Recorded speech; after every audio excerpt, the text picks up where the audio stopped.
Let's take a closer look at management groups where subscriptions reside. It is the top level of an organization or a tenant in Microsoft Azure.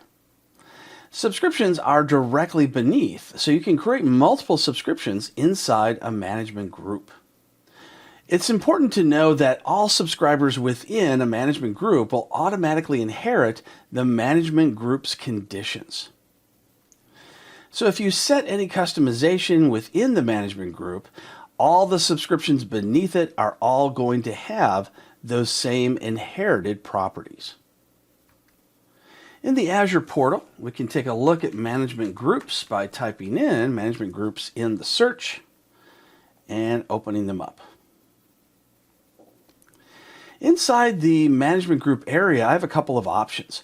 One is I can add a subscription to an existing group, or I can create a whole new management group.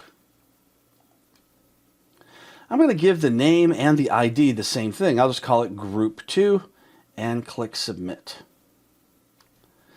Here we can see the Group 2 that was just created. And notice how it's nested under the root group. So any additional groups will always be nested underneath that root. From here I can select the Group 2, which I just created. And inside here I can create another management group, or I can add a new subscription. I've already created a new subscription in a previous video, so you already know how to do that, but it's important to understand when we do create these management groups, they get created underneath our root group, which is created by default when we first create our Azure account.